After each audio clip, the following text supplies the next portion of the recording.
ఓం శ్రీ గురుభ్యో నమ. హరి ఓం.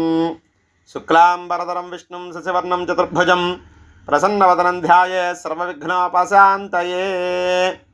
వృశ్చిక రాశి వారికి ఈ 15వ తారీఖు నుండి 21వ తారీఖు వరకు, అనగా ఈ ఆదివారం నుండి వచ్చే ఆదివారం వరకు ఏ విధంగా ఉండబోతోందో తెలుసుకుందాం. ముందుగా మీ జన్మ నక్షత్రం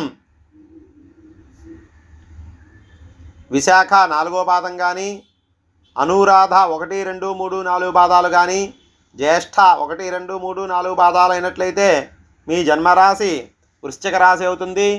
ఈ రాశి వారికి ఈ వారం ప్రత్యర్థులు సైతం మిత్రులుగా మారుతారు.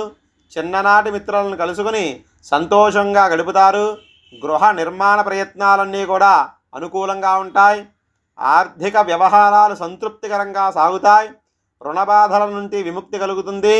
నూతన పనులు ప్రారంభించి సమయానికి పూర్తి చేయగలుగుతారు. సంఘంలో విశేషమైన ఆదరణ పెరుగుతుంది. వ్యాపారాలు గతంలో కంటే ఈ వారం మెరుగుపడతాయి. ఉద్యోగాల్లో సమస్యలన్నీ కూడా తీరి ఊరట లభిస్తుంది. అన్ని రంగాల వారికి అరుదైన అవకాశాలు అప్రయత్నంగానే లభిస్తాయి. వారం మధ్యలో ఆస్తి వివాదాలు చికాకుపరుస్తాయి. ప్రయాణాలు వాయిదా వేయడం వల్ల కొంతవరకు మంచి జరుగుతుంది. ఇంకా ఈ రాశి వారికి అనుకూలంగా ఉండాలి అనుకుంటే మేధా దక్షిణామూర్తి స్తోత్రం పారాయణం చేయడం వల్ల కొంతవరకు శుభ ఫలితాలను పొందుతారు. స్వస్తి.